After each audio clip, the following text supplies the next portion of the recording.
Assalamualaikum warahmatullahi wabarakatuh. Ila hadratin nabiyil mustafa Sayyidina wa maulana Muhammadin sallallahu alaihi wasallam wa ala alihi wa sahbihi wa dhurriyyati wa auladi wa azwaji thumma nakhusu khususan khasa li hadrati syekhina wa murabbi rahina Syekh Abdul Karim Nirboyo, Syekh Marzuki Dahlan Nirboyo, Syekh Marus Ali Nirboyo, Syekh Ahmad Idris Marzuki Nirboyo, Syekh Tahir Marzuki Nirboyo, Syekh Barul Marzuki Nirboyo, Syekh Farhan dan Allah Raja Manas bahasa yang terjemah bahasa Inggris. Anna Allah yu'li darajatim fil jannah wa yu'idu alaina min barakatihim wa karamatihim wa asrarihim wa nuri ma'lumihim wa nafahatihim fid dini wa dunya wal akhirah. Al-Fatihah. A'udzu billahi minasyaitonir rajim. Bismillahirrahmanirrahim. Alhamdulillahi rabbil alamin. Arrahmanir rahim. Maliki yaumiddin. Iyyaka na'budu wa iyyaka nasta'in. Ihdinas siratal mustaqim. صراط الذين أنعمت عليهم غير المغضوب عليهم ولا الضالين آمين. بسم الله الرحمن الرحيم. الحمد لله رب العالمين وبه نستعين على أمور الدنيا والدين والصلاة والسلام على سيدنا ومولانا محمد وعلى آله وصحبه أجمعين. Rabbi shrah li sadri wa yassir li amri wa hlul 'uqdatam min lisani yafqahu qawli, amma ba'du. Qala Allah Ta'ala yursilul ma'a 'alaikum midrara yumdid lakum bi amwali wal banin. Qala Rasulullah sallallahu alaihi wasallam man lazimal istighfar ja'alallahu lahu min kulli hammin farja wa min kulli dhikin makhraja wa razaqahum min haitsu la yahtasib. Ibu-ibu yang dirahmati oleh Allah, alhamdulillahirabbil alamin. Segala puji mari kita panjatkan kehadirat Allah Subhanahu wa taala, di mana berkat rahmatnya, berkat hidayahnya kita bisa berkumpul kembali dalam majelis yang insyaallah diberkahi oleh Allah Subhanahu wa taala. Biqaulina alhamdulillahi rabbil alamin. Salawat serta salam semoga selalu tercurahkan kepada junjungan kita baginda Nabi Muhammad sallallahu alaihi wasallam, di mana syafaatnya lah kelak yang akan kita nantikan di yaumil qiyamah. Biqaulina Allahumma salli ala sayyidina Muhammad wa ala ali sayyidina Muhammad. Ibu-ibu yang dirahmati oleh Allah, sebentar lagi sudah memasuki bulan Sya'ban. Bulan Sya'ban tidak lama nanti berselang akan masuk ke bulan Ramadan. Tidak henti-hentinya, tidak bosan-bosannya saya ingatkan bahwasanya 2 bulan sebelum bulan Ramadan itu adalah bulan tempatnya kita ngelondri hati-hati kita. Itu adalah bulan-bulan tempat kita mencuci hati-hati kita, supaya hati kita itu masuk pada bulan Ramadan dengan keadaan hati yang putih, hati yang bersih, sehingga mampu menampung sebanyak mungkin rahmat-rahmat dari Allah yang turun di bulan Ramadan. Nah, hati yang bersih itu bagaimana, ibu-ibu? Hati yang bersih itu bagaimana? Hati yang bersih itu adalah bisa kita dapatkan ketika kita menghilangkan banyak kotoran. Jadi standarnya hati yang bersih adalah tinggal kita lihat kotorannya. Seberapa banyak kotoran yang ada dalam hati kita. Kotoran-kotoran hati itu biasanya, ibu-ibu, adalah 1, benci, memiliki kebencian kepada orang lain, memiliki kedengkian terhadap orang lain, emosi dan tidak sabar terhadap orang lain. Itu biasanya penyakit-penyakit hati yang ada dalam diri kita. Termasuk juga sombong, merasa diri lebih baik daripada orang lain. Itu adalah penyakit-penyakit hati. Rasulullah Shallallahu Alaihi Wasallam dulu waktu sebelum beliau hijrah ke Madinah, beliau itu diperintahkan oleh Allah untuk dakwah di kota Taif, ibu-ibu. Untuk berdakwah di kota Taif, satu persatu pintu beliau masuki, satu rumah demi rumah yang lain beliau masuki untuk berdakwah. Ternyata satu kota Taif itu tidak ada yang menerima dakwah dari Rasulullah SAW. Tapi alangkah buruknya perangai mereka. Mereka bukan hanya tidak menerima dakwahnya Rasulullah, akan tetapi menyuruh anak-anak kecil dan para budak-budak mereka untuk lari mengejar Rasulullah sambil membawa batu dan dilemparkan kepada Rasulullah. Jadi Rasulullah itu berlari sambil menahan kesakitan karena dilempari batu oleh orang-orang Taif tersebut. Ya, ketika Rasulullah itu sudah berhasil keluar dari kejaran orang-orang Taif tersebut, Rasulullah dalam keadaan berdarah kakinya, dalam keadaan lemas tak berdaya, didatangi oleh dua malaikat. Satu adalah malaikat Jibril, yang kedua adalah malaikat penjaga gunung, malaikat Jabal. Di mana malaikat yang penjaga gunung ini sambil ditemani oleh malaikat Jibril matur berkata kepada Rasulullah, "Wahai Rasulullah, engkau ini adalah utusan Allah. Engkau ini adalah kekasihnya Allah. Saya ini penjaga gunung, wahai Rasulullah. Kalau kamu mau, maka orang-orang Taif itu bisa aku timpakan dengan gunung yang ada di Mekah ini sehingga mereka semua binasa." Tapi apa kata Rasulullah? Enggak. Tidak, bukan itu yang saya inginkan. Justru saya menginginkan supaya anak keturunan mereka nanti bisa menjadi muslim dan muslimah yang taat, yang tidak menyekutukan Allah Subhanahu wa taala.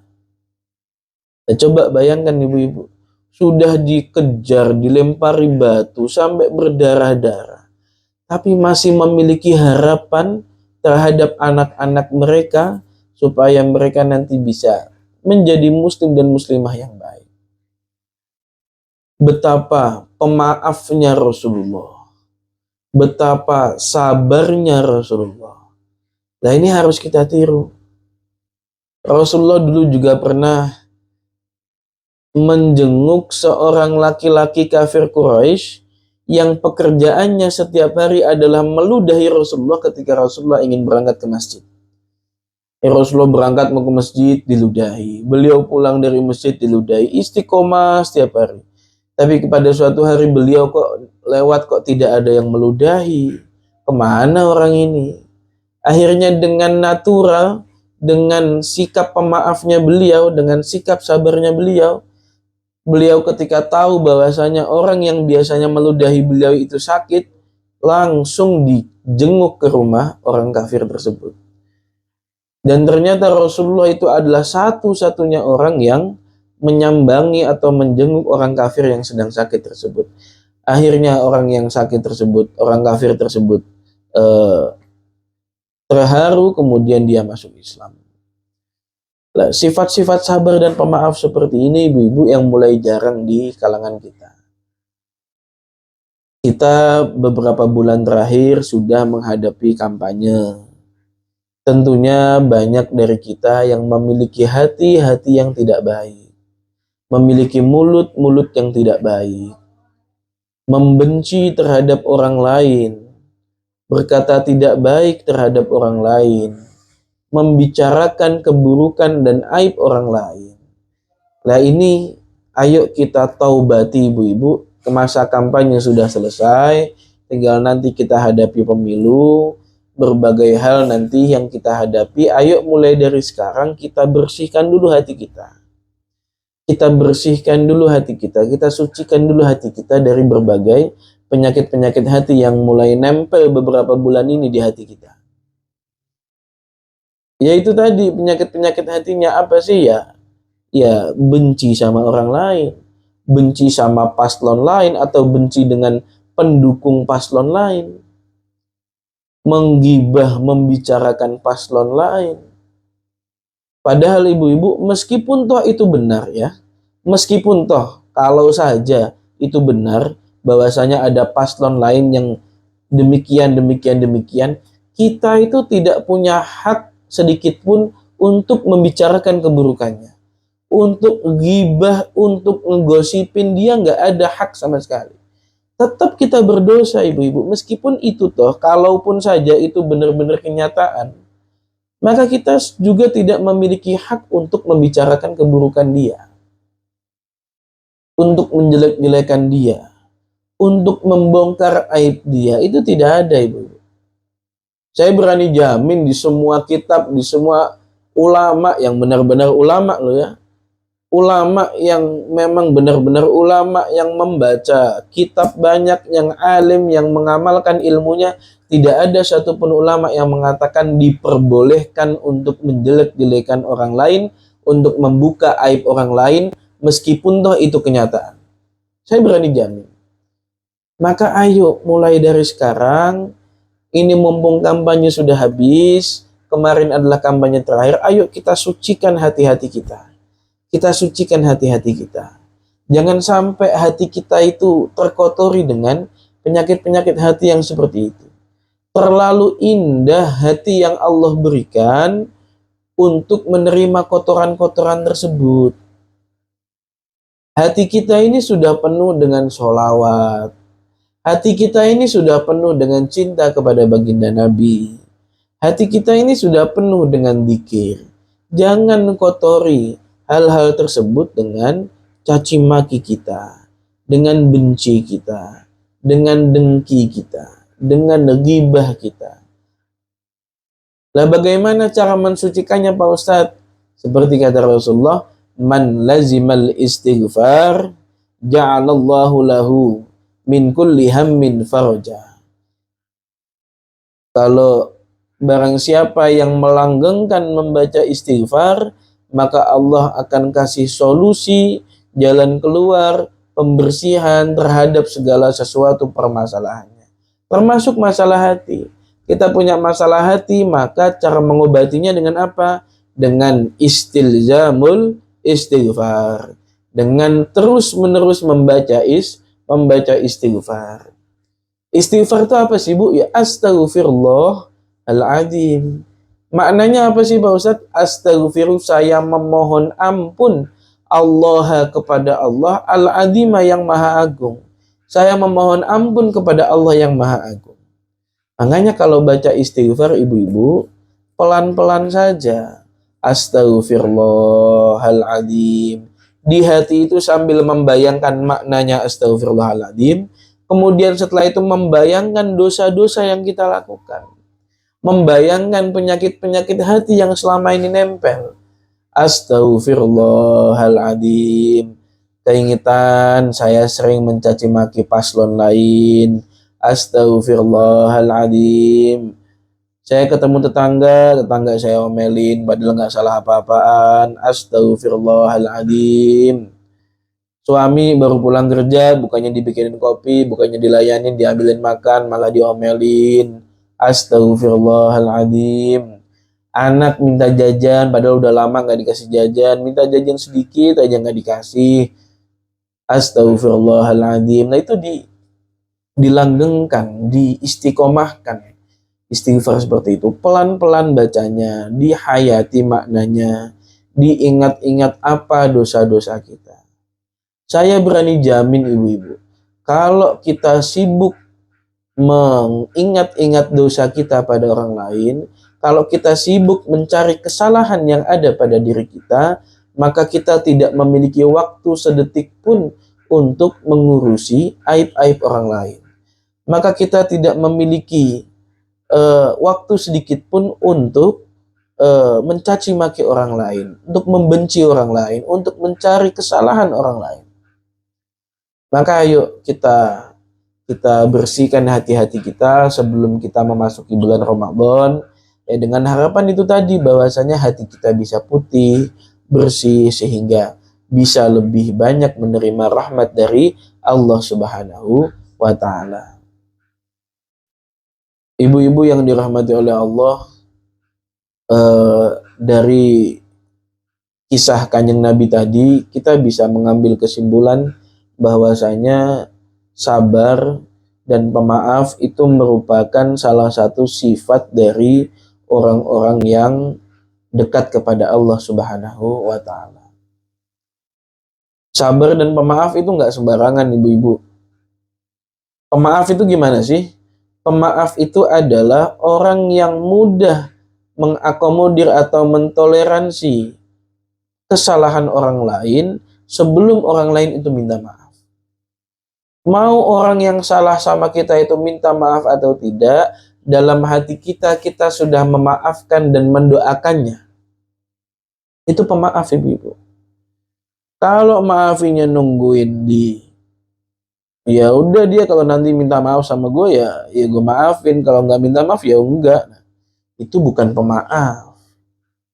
Itu cuma pekerjaan memaafkan, tapi bukan pemaaf.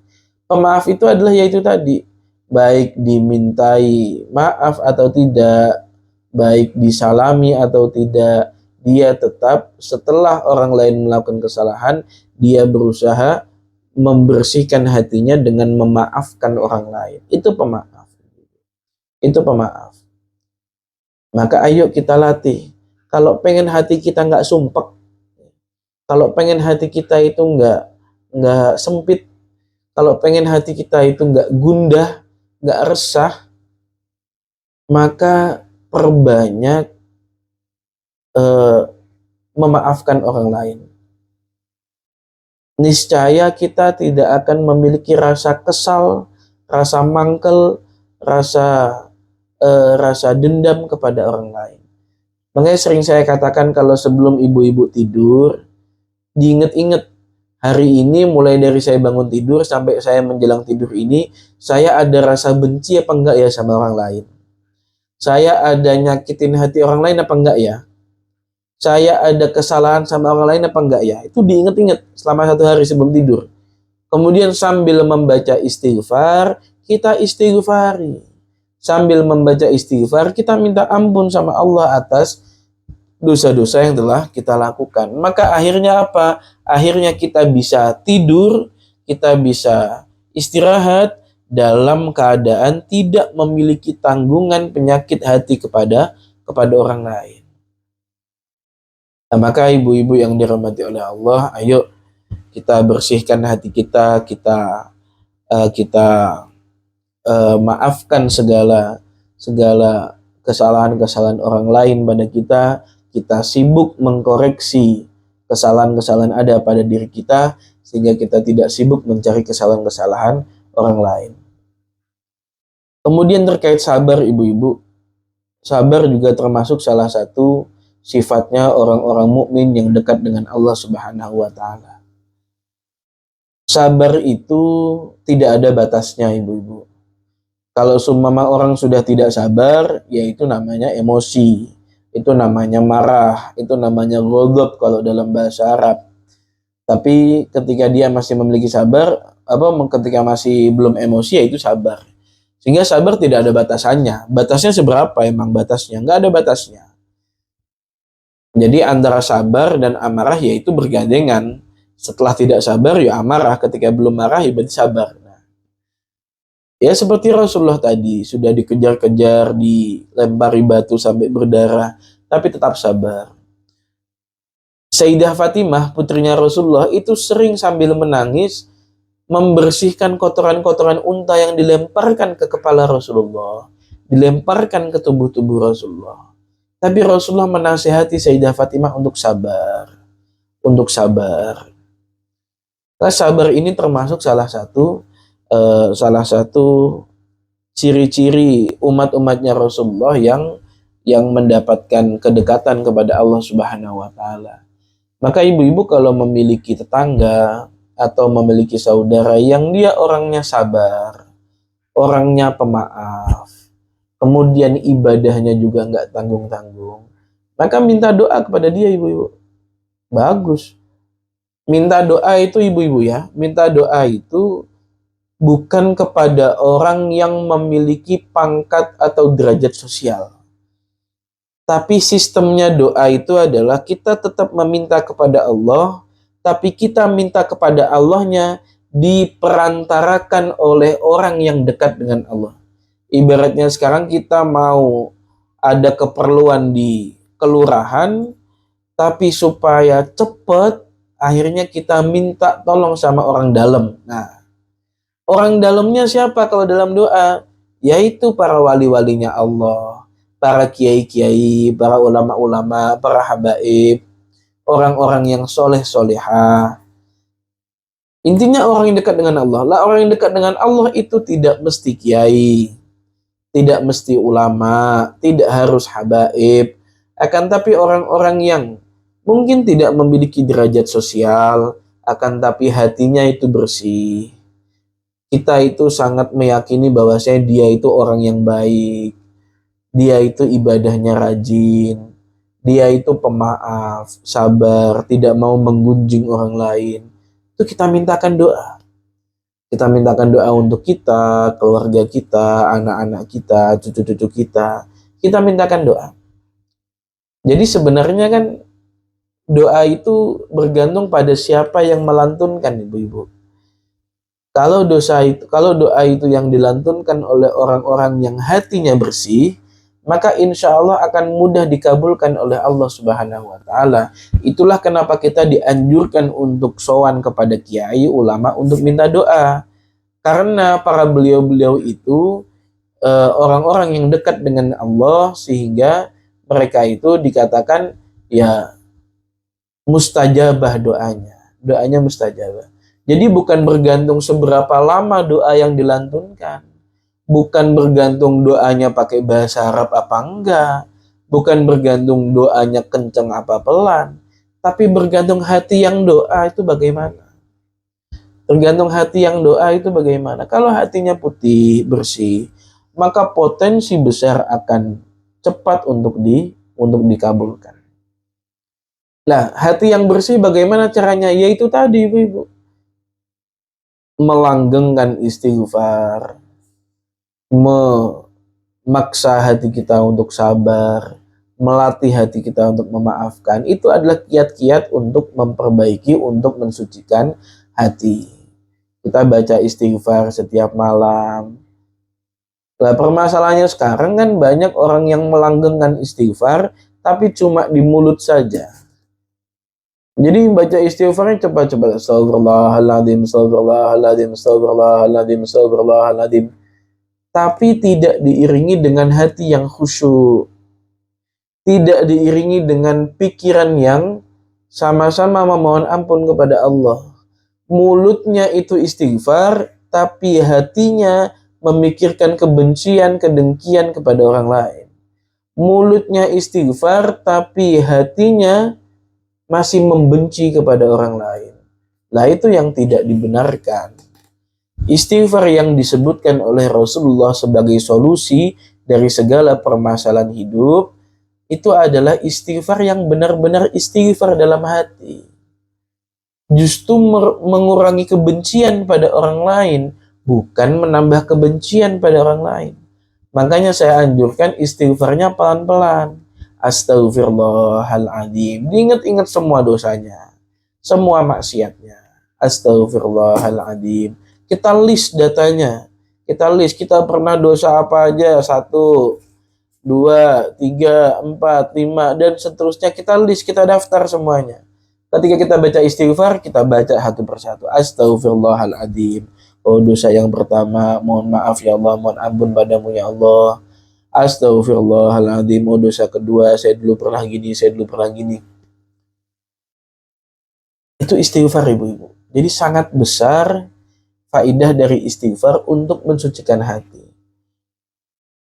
Orang mukmin, mukminah, orang muslim, muslimah, seluruh anggota zahirnya yang dilakukan itu bergantung pada hatinya. Kalau hatinya bersih, maka insya Allah zahirnya, tangannya, kakinya, mulutnya, matanya, semua anggota tubuhnya itu akan ikut menjadi baik. Jadi kata Rasulullah, ada satu daging atau ada satu organ yang menjadi penentu atas semua anggota tubuh, atas semua jasad. Kalau seumpama anggota ini baik, maka anggota yang lain juga baik. Tapi kalau anggota ini buruk, maka anggota yang lain pun juga buruk. Apa itu anggota tubuh yang dimaksud oleh Rasulullah? Yani hati, al-qalbu, hati. Kalau hatinya baik, insya Allah anggota tubuhnya semuanya akan terarahkan untuk melakukan kebaikan.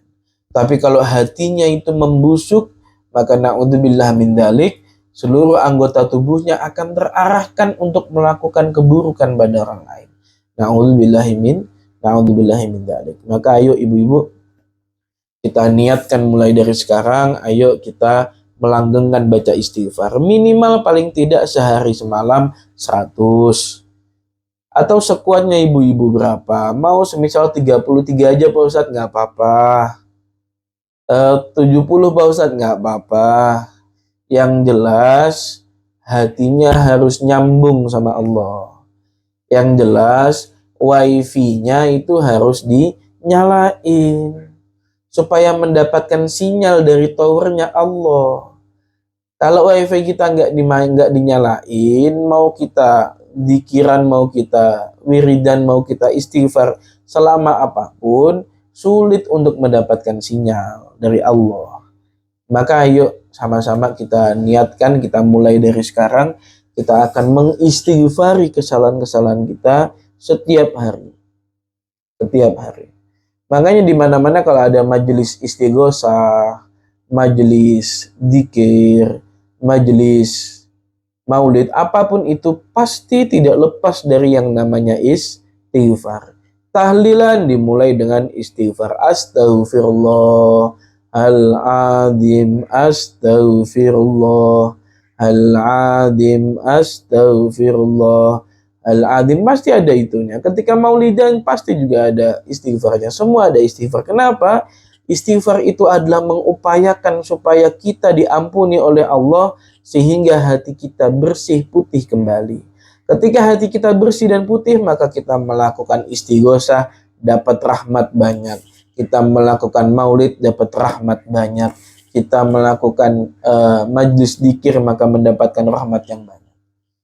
Maka itu sangat besar faedah dari istighfar. Makanya banyak ulama yang mengatakan, sudah wiridan itu cukup 2. Wiridan cukup 2, dzikir cukup 2. Pertama, sholawat kepada baginda Nabi Muhammad SAW. Yang kedua adalah istighfar. Ibu-ibu yang dirahmati Allah, kemarin ada pertanyaan sedikit yang masuk terkait permasalahan sholat.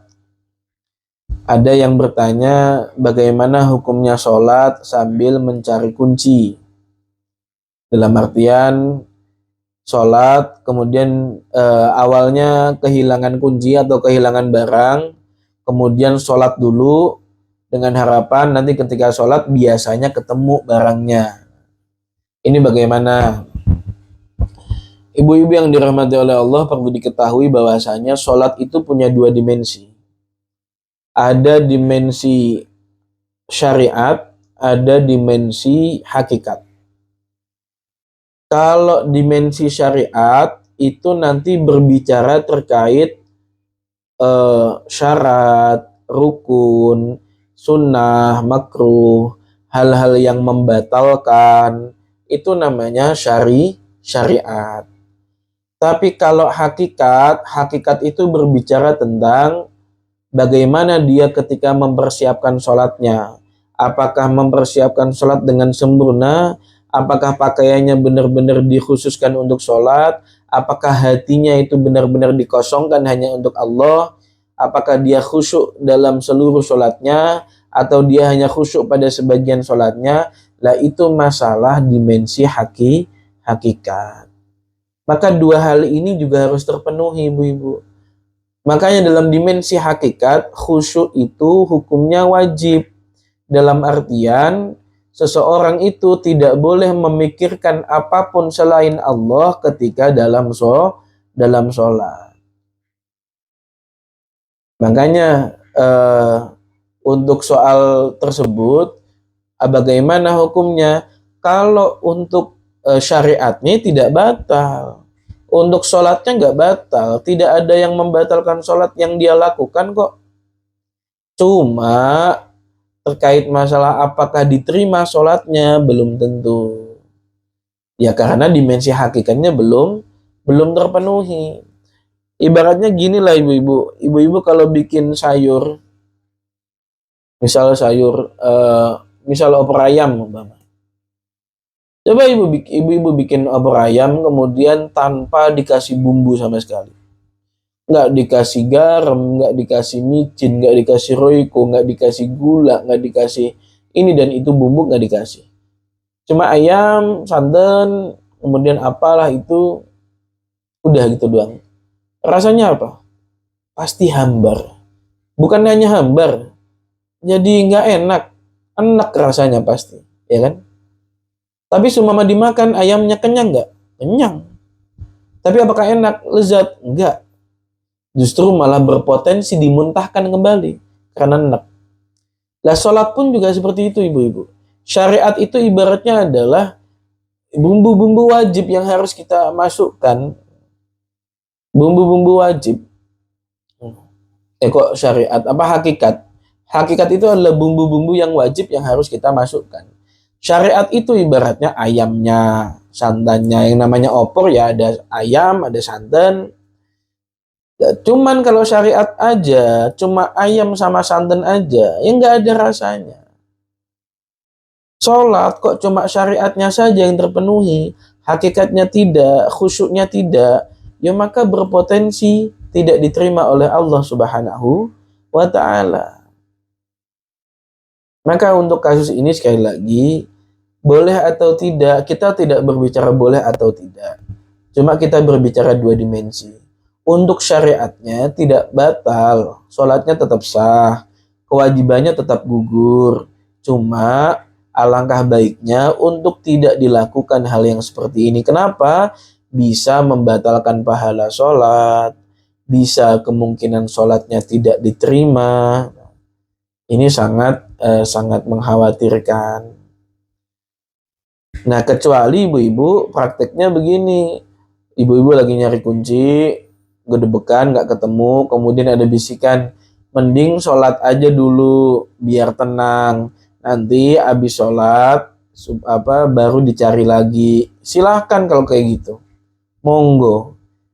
Yang sangat tidak dianjurkan adalah ketika lagi nyari kunci, gedebekan, kemudian ada pikiran, sholat aja dulu. Biasanya di dalam sholat nanti kuncinya ketemu. Biasanya kalau pas sholat yang awalnya nggak inget jadi inget. Nah, ini godaan syaitan ibu-ibu. Godaan syaitan supaya kita sholat tidak memikirkan tidak memikirkan Allah Subhanahu wa Ta'ala, tapi masih memikirkan dunia. Nah, maka sudah sepantasnya kita mengosongkan pikiran dan hati kita ketika sholat supaya untuk bisa ditujukan kepada Allah Subhanahu wa Ta'ala.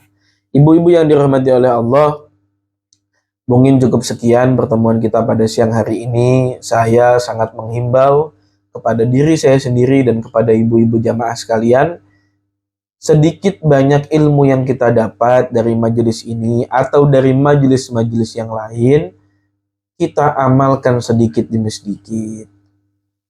Pada siang hari ini kita mendapatkan poin ilmu berupa sabar. Sabarnya Rasulullah, sabarnya Sayyidah Fatimah.